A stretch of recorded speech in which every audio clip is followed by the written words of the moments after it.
ഇക്കഴിഞ്ഞ തിങ്കളാഴ്ച ഏലിയ പ്രവാചകനെ നമ്മൾ പ്രത്യേകമായി വിസുർബാനിൽ ഓർക്കുകയുണ്ടായല്ലോ. ഏലിയ പ്രവാചകനുമായി ബന്ധിപ്പിച്ച് കാർമൽ മലയ്ക്ക് ഒരു ബന്ധമുണ്ടെങ്കിൽ അന്നേ ദിവസം ഒരു മല കയറാനായിട്ടുള്ള നിയോഗം ഞങ്ങൾക്ക് ലഭിച്ചത് യാദൃച്ഛികമാണ് എന്ന് കരുതുന്നില്ല. കുമളിയിലേക്ക് ഞങ്ങൾ യാത്ര തിരിച്ചു. സന്ധ്യയോടുകൂടി ഞങ്ങൾ എത്തിച്ചേർന്നു. അഡ്വക്കേറ്റ് ജോസ് കടവിളയിലച്ഛൻ്റെ ബന്ധുവായ ജോസ് സാറിൻ്റെ ഭവനമാണ് രാപാർക്കാനായിട്ട് നിശ്ചയിക്കപ്പെട്ടിട്ടുള്ളത്. ജോസ് സാറ് അധ്യാപകനാണ്. ഏലത്തെ ആദ്യമായിട്ട് കാണുന്ന പത്തനംതിട്ടക്കാരനായതിനാൽ ഒരു കുട്ടിയുടെ കൗതുകം 60കാരനായ എന്നിൽ അങ്കുരിച്ചു ആ കൃഷിയിടം കണ്ടപ്പോൾ.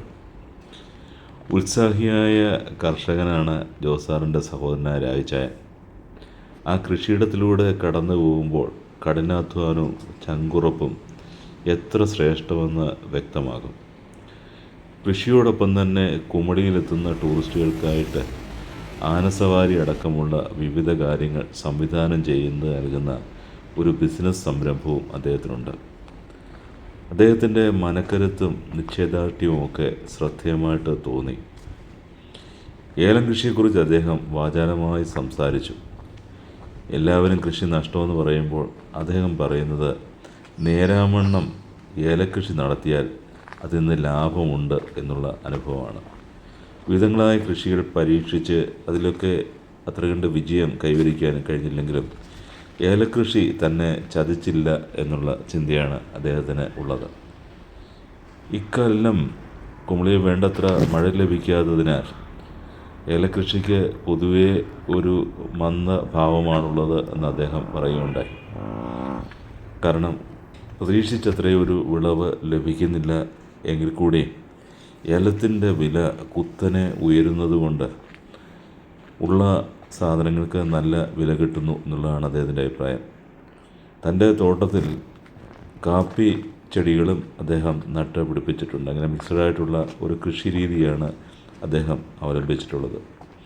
ഏലത്തെപ്പറ്റി പറയുമ്പോൾ അദ്ദേഹം കിണറിൻ്റെ സ്ഥാനം കാണാനുള്ള സിദ്ധിയുള്ള അദ്ദേഹം 20,000-ലധികം കിണറുകൾക്ക് സ്ഥാനം കണ്ടിട്ടുണ്ട്. അദ്ദേഹം തന്നെയാണ് പറമ്പിലെ കിണറുകളുടെ സ്ഥാനം കണ്ടത്, കുഴക്കിണറുകൾ സ്ഥാപിച്ചിട്ടുള്ളത്. അതിനാൽ തന്നെ അവിടെ ജലദൗർലഭ്യം ഇല്ല. അവിടെ ഏലം കൃഷിക്ക് ഏറെ സഹായമായ ഒരു സംവിധാനമാണ് അത് എന്ന് പ്രത്യേകമായിട്ട് ഓർക്കുകയാണ്. ഇത് അദ്ദേഹത്തിൻ്റെ സഹോദരനായ ജോസ് സാറിൻ്റെ ഞങ്ങൾ താമസിക്കുന്ന ഭവനത്തിലേക്കുള്ള വഴിയാണ്.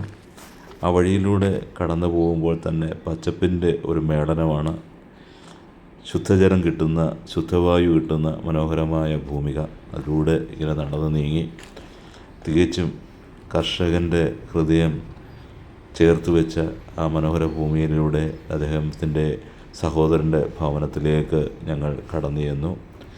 ആ വീട് ഇപ്പോൾ ഒഴിഞ്ഞ് കിടക്കുകയാണ്. അവരൊക്കെ വേറൊരു സ്ഥലത്താണ് താമസിക്കുന്നത്. അതിനാൽ തന്നെ ഞങ്ങൾക്ക് ഇവിടേക്ക് വന്നു കയറി ആ ഭവനത്തിൽ വലിയ സ്വാതന്ത്ര്യത്തോടുകൂടി കഴിയുവാനായിട്ടുള്ള സംവിധാനം ഒരുക്കപ്പെട്ടു എന്നുള്ളതാണ്. അദ്ദേഹത്തിൻ്റെ കുടുംബ വീട് അതിനടുക്കലായിട്ടാണ്. ആ വീട്ടിലേക്ക് ഞങ്ങൾ കടന്ന് അന്നമ്മയാ. എത്ര വയസ്സുണ്ട് അമ്മച്ചിക്ക്? എത്ര വയസ്സുണ്ട്? എത്ര വയസ്സുണ്ട്? 86. എത്ര മക്കളുണ്ട്? മക്കൾ എത്ര പേരാ? മക്കള് 4 പേരായിരുന്നു. പെണ്ണുണ്ടായിരുന്നു, കെട്ടിച്ചത് മരിച്ചുപോയി. പിന്നെ 3 ആൺമക്കളുണ്ട്. പുലരിയിൽ ഞങ്ങൾ വിശുദ്ധ കുർബാന അർപ്പിക്കുവാനായിട്ട് കടന്ന് ചെന്നത് ബഹുമാനപ്പെട്ട ഹോളി സ്പിരിറ്റ് സിസ്റ്റേഴ്സിൻ്റെ കോൺവെൻറ്റ് ചാപ്പലിലാണ്. ദാനിയേൽ പ്രവാചകനെ ഓർക്കുന്ന ആ പുലരി. പ്രീത സിസ്റ്ററിൻ്റെ ജന്മദിനമാണ് അന്നേ ദിനം. ഗുജറാത്തിലേക്ക് ശുശ്രൂഷയ്ക്കായിട്ട് പോകുന്ന ആൻമരിയ സിസ്റ്ററിനെയും പ്രത്യേകമായിട്ട് ഓർക്കുവാനുള്ള നിയോഗം ഞങ്ങളുടെ സമൂഹത്തോടൊപ്പം ദിവ്യസന്നിധിയിൽ സമർപ്പിച്ചു.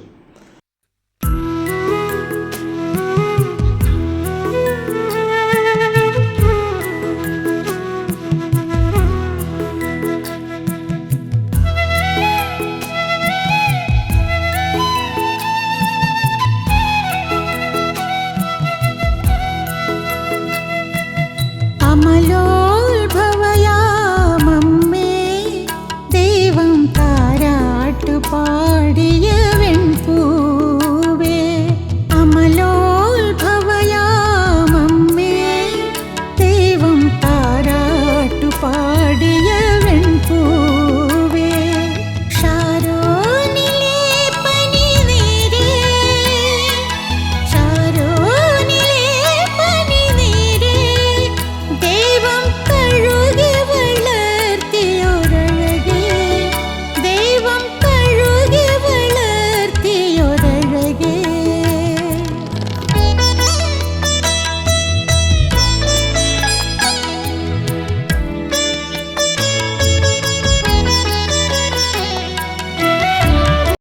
ഇത് കുമളിയിലെ മലങ്കര ദേവാലയമാണ്.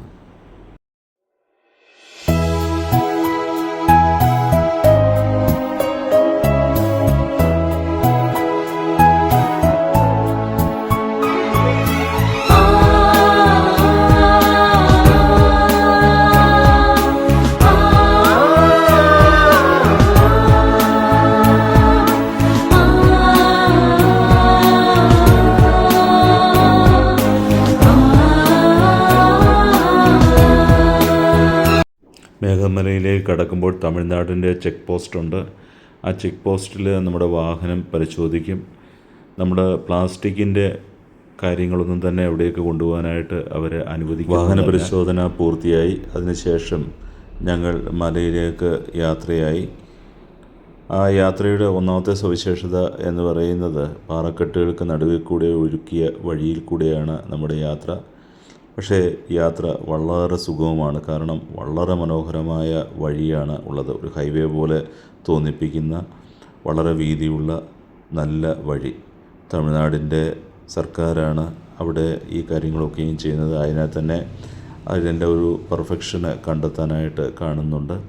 അതുപോലെ തന്നെ ആ നിബിഡ വനത്തിൻ്റെ നടുവിൽ എത്രമാത്രം പണം ചെലവഴിച്ചാവാം ഇത്രയും വലിയ ഒരു പാത ഉണ്ടാക്കിയതെന്ന് വണ്ടിയിലിരിക്കുമ്പോൾ ചിന്തിക്കുകയുണ്ടായി.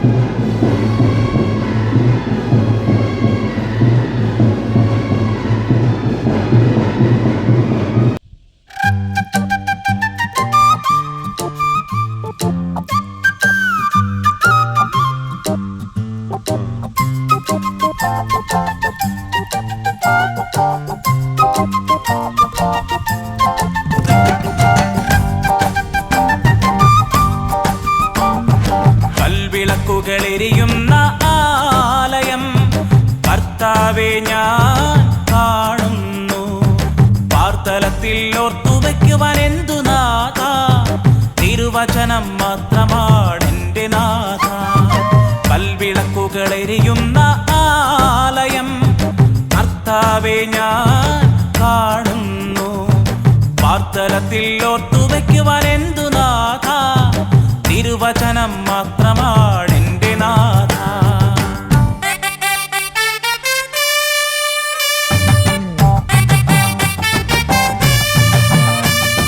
പ്രധാന റോഡിൽ നിന്നും നമ്മൾ ഒരു ഇട റോഡിൽ കൂടെ, അത് കല്ലുപാകിയ വഴിയാണ്, ആ വഴിയിൽ കൂടെ ഇത്തിരി ദൂരം പിന്നിട്ട് കഴിയുമ്പോഴാണ് നമ്മൾ ഈ മേഘമലയുടെ പ്രധാനമായിട്ടുള്ള ദർശനം ലഭിക്കുന്ന ഭാഗത്തേക്ക് എത്തുന്നത്.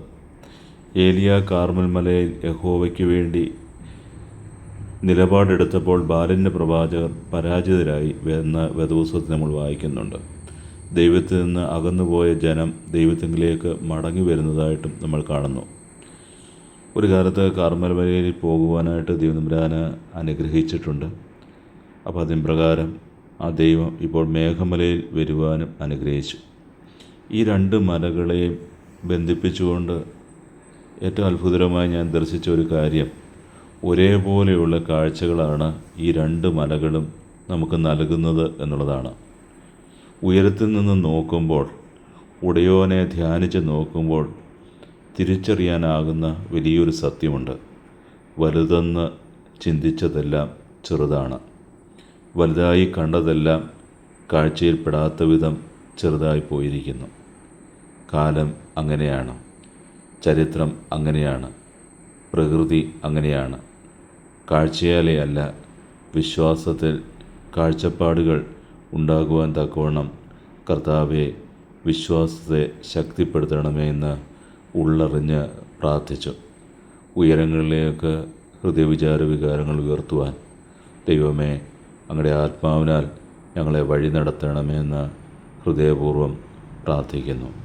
എല്ലാ മലകളും നമ്മളുടെ ജീവിതയാത്രയിൽ ദൈവം ഇരുന്നു കൊണ്ട് നമ്മളെ വിളിക്കുന്ന സ്ഥലങ്ങളായിട്ട് ബോധ്യപ്പെടുവാൻ തക്കവണ്ണം പ്രകൃതിക്കൊരു നിയതരൂപം നൽകി ഞങ്ങളുടെ ആത്മാവിനെ നിന്നിലേക്ക് സന്നിവേശിപ്പിക്കുവാൻ തക്കവണ്ണം ദൈവമേ, ഞങ്ങളുടെ ഹൃദയങ്ങളുടെ മലകളെ അവിടുന്ന് ദൈവമിരിക്കുന്ന ഇരിപ്പിടങ്ങളുടെ സമതല ഭൂമികളാക്കി മാറ്റണമേ.